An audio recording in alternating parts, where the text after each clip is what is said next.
Amanda, I want to play a game.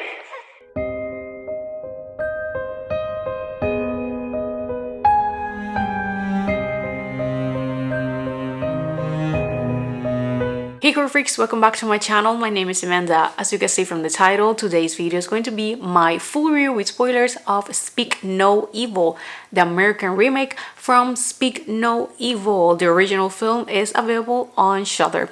Now, as always, all my reviews are with spoilers. If you don't want them just to see if this was worth it or not, in the description box down below, there you're going to find my spoiler-free review because I like to give you guys the two options. And given that quick disclaimer, let's get into the video. Now, Speak No Evil follows a family that gets invited to spend a whole weekend in a lonely home in the countryside. But as the weekend progresses, they'll soon realize that the family who invited them has a dark side laying inside them. Now, like I said, this is the American remake from Speak No Evil from 2022. That is a Danish psychological horror film. Once again, if you haven't watched it yet, it's available on Shudder. What can you be expecting if you already saw the original is that this film is going to be very similar until the ending. Here the film takes a turn and it becomes a different story. But to give a brief summary of the story, the film follows an American family and a British family. They both meet during a vacation in Italy.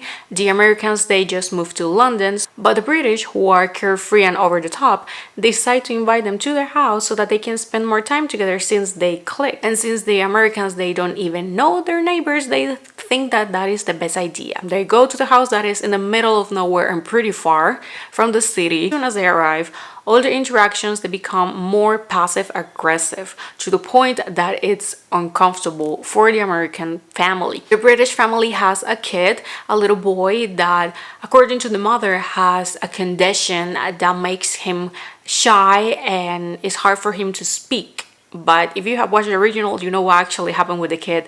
But at some point he opens his mouth and he doesn't have a tongue. They treat the boy pretty badly and very passive aggressive. This makes the American family even more uncomfortable. It gets to the point that they decide to leave the house without saying goodbye. But when they are leaving, the girl realizes that the plushie that she always has with her is not on her back. So they are forced to return. By this time, the couple is already up and they're asking why you leave. And the American couple at first is like, no, we just wanted to leave. And they're trying to be nice. But the wife decides to be more honest about it. And she talks about how uncomfortable she has felt by some situations. The one that triggered for them to leave was that she found her daughter in bed with the couple. And she didn't feel that that was right, so that's why she was like, we need to go. They say that they were sorry, that the British wife is saying that she didn't know that she was crossing a boundary, that she just heard the girl cry, and because she didn't appear, she was like, I'm going to take, because I'm a mother, I understand. I was like, I don't believe you. So the day passes, and this is when things get worse. The boy is able to get the girl alone to this barn. On the basement of the barn, there is a collection of suitcases, shoes, watches, accessories, phones, and pictures. Here the kid shows the girl pictures of different families, but with the British couple, but with different kids until reached to him. And he had a thong on those pictures because he doesn't have it anymore. According to the mother, it's because he was born like that. But this is when you click that they actually caught it. And he even does the sign with the fingers because, of course, he doesn't have a way to communicate. He doesn't even speak the same language. So he has no way to tell her. He even tries to write her a note. She doesn't understand what he's trying to write. So this is when the girl realizes that her family's in danger. They're going to get killed. And what they did to the boy are going to do it to her. She takes pictures of the album. She tells her mother. The mother tells the father, so they decide that they're going to leave. They are trying to get the boy to go with them, but they're not able to. And at the last moment, when they're about to leave, the father pushes the boy to a lake and he doesn't know how to swim. This is something that is shown early on the movie. So the family decides to stop the car, get the kid out to try to save him. But the couple, while the father was on the water, got the mother and the daughter. And now they get on the barn. And he is explaining the whole situation. He's basically saying that he is tired of these people with money and vegetarians and like stuff like that. and he's taking the money away. He's going to take their kids, and he's, we could say, a little bit crazy and out of his mind. But he also blames his wife, and she wasn't able to get kids, so that's why they're doing it, and they're thinking that this is the right way. There's something that is called adoption, in case that they didn't know that. So they're crazy, but the American family is able to escape the barn with the little boy, and they get barricaded inside of the house. A friend from the British appear, turns into a cat and mouse situation, but luckily for the Americans, they're able to kill them all and escape. The little boy is who actually kills his father. The film concludes with the American family living with the little boy. And we see that he's crying, but he's not showing a lot of emotion. That poor kid is traumatized. The girl gives to him plushie that she always carries with, and that's how the film ends. Now getting into the review. By that summary alone, if you have watched the original, you probably realize that there are things that have been changed, especially the ending. I remember back in 2022 when I saw the original on Shudder. I never did a review, and I am pretty sure that it was because I watched it a little bit too late for me to do the review, but I did posted a first reaction, and I posted a little opinion on Letterboxd on my Instagram story. So I decided to search those because I needed to really read what I said about that film at the moment. So I'm going to quote myself on Letterboxd. I said, although it takes way too long to get to the horror elements, the ending will shock you. It's so upsetting, brutal, and sad that left me on the verge of tears. That is 100% true. I remember the credits starting to roll, and I was looking at the screen like I was about to cry. The ending, the original ending, is so brutal. And on my Instagram story, and I quote, I watched Speak No Evil 2 days ago on Shudder, and I am still thinking about it. Yes, that this movie, the original movie, consumed a lot of my time. It's been years since a horror film made me feel so upset and angry. The ending was heartbreaking and left me on the verge of tears. It was a good film though. True, still 100% true. I do not take back anything that I said. The original ending is that the British family succeeds, but on the original, instead of being British, they are Dutch. And they succeed. They take the girl away, cut her tongue, they kill the boy, they kill the couple, make the couple get naked in the middle of the woods, and they start throwing rocks at them, and that's how they die. And the film concludes with the Dutch family arriving with the girl into another resort, and you just know that they're going to do the whole thing again. It's brutal, so heartbreaking, and I was so mad. It reminded me to Adam Lake that it's not the exact same ending, but it's going to leave you with the same feelings. And the irony of everything is that the director of this remake is the same director from Adam Lake. That is what I want to start with. It shocked me so much, the switch of events. I went watching this movie with zero expectations, but thinking that I was going to pass again for the same suffering from watching the couple die. So imagine my surprise when it turns into the cat and mouse situation, and I left the theater with my heart wanting to come out of my chest because I was so anxious, because all the time all I am thinking is they're getting my hopes up, they're going to die, they're not going to get out alive. So imagine my surprise when the kid kills the father and they leave. And I was like, I didn't expect that. I didn't saw that coming, because by the trailer kind of looks like a frame by frame remake. So I was sort of expecting it. And at first, I wasn't even happy about this remake because I thought it wasn't necessary to do a remake after the film just came out 2 years ago. It's a very good film. So I wasn't even excited about it. And the film was like, nah, I'm going to prove you wrong. It proved me wrong. I enjoyed this movie. Like I said, I saw the original, and for the majority of the film, if you saw the original, you know what is going to happen because it's the same.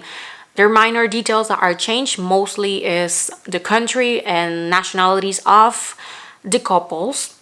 but the events, they play the same when they meet. So passive aggressive interactions when the fathers, they get into the hill and they even start screaming. There are a few scenes that are not here, but for the most part it was the same until the end. Those last 40 minutes is when everything changes, and my anxiety was on the roof. I don't know if that is something that I just experienced because I was expecting the ending to be the same, but it hooked me from the start.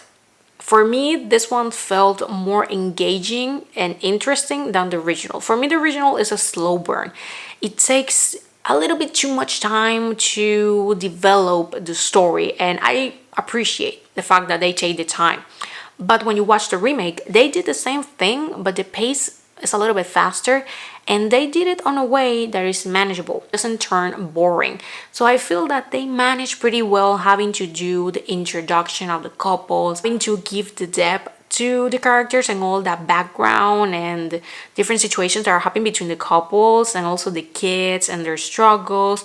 They take the time to develop the story and the characters. They didn't went straight forward to the action. But I felt that the remake managed that a little bit better than the original. I am not saying that the original is bad. Don't get me wrong. The original is good. But when you compare those two on that detail, the remake did it a little bit better. When it comes to the setting, gorgeous. It was gorgeous on both films. The settings are amazing.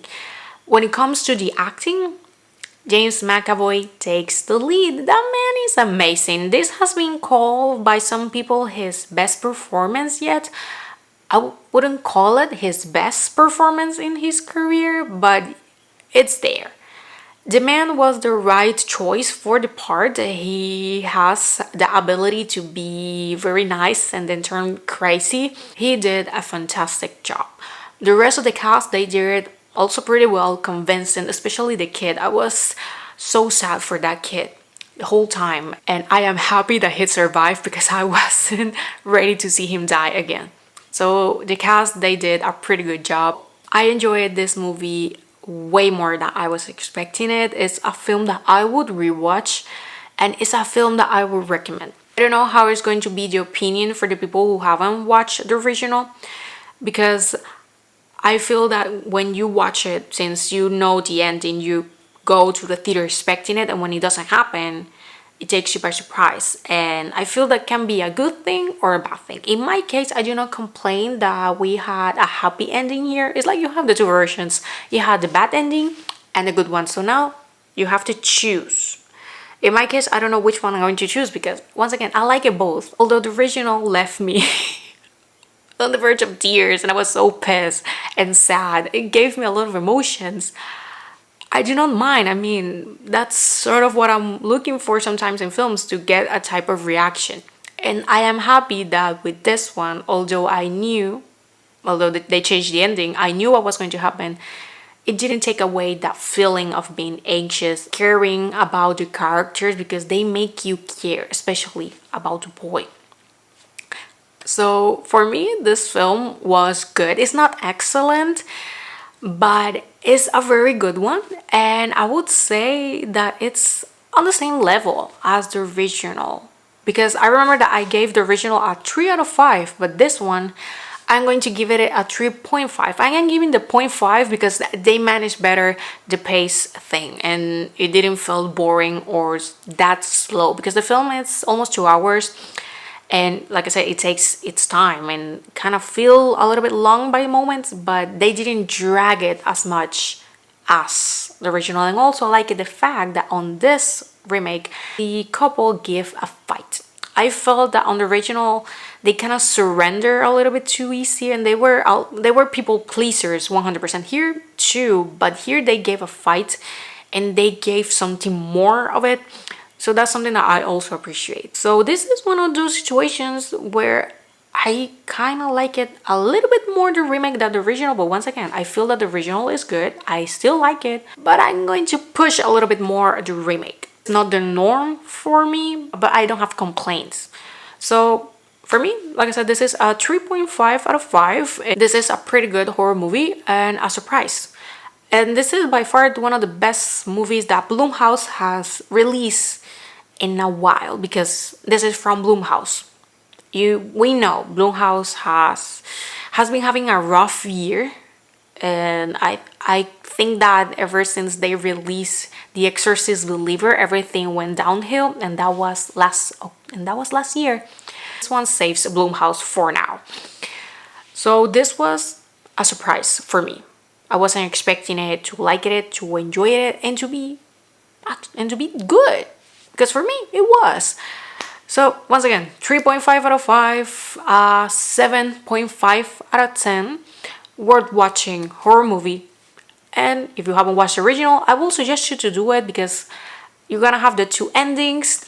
They do some things differently. There are details that are here that are not there, and vice versa. But in general, it's a pretty good story that is 100% worth watching. And with this, I end the video. Thank you so much for watching. Let me know down below which ones are your thoughts. Also, happy Friday the 13th. Today is Friday the 13th. And I have also good news. I talked on my last video about Uzumaki. That is a manga that is being turned into anime at the end of the month. And I said that I own it, but I haven't read it because I promised myself that I wasn't going to do that until the anime had a release date. But then I said that I didn't know how much time was going to take me to read it, because it's long. Yeah, it took me just a couple hours last weekend. I decided to take the book, and I was like, you know what? I'm just going to start reading to see how long it's going to take me. A couple hours later, I was done. I was like surprised that it took me way less than expected.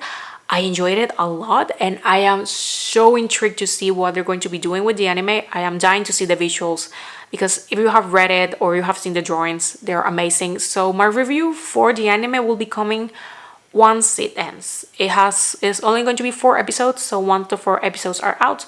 I will have the review. So really looking forward for that. And with this, I end the video. Thank you so much for watching. This is the last time that you're going to be seeing me as 24, because tomorrow, September 14, is my birthday. I turn 25.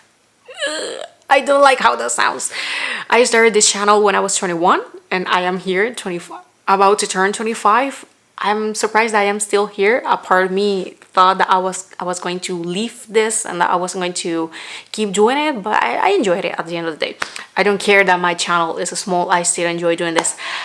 So thank you so much for watching. Thank you for the support, and thank you to every single one of you. And let me know down below your thoughts about this film. Happy Friday the 13th, and I will see you guys on my next video as a 25 years old. Oh god, I heard middle life crisis. I'm just joking. But thank you so much for watching, and I will see you guys on the next one. Bye. Game over.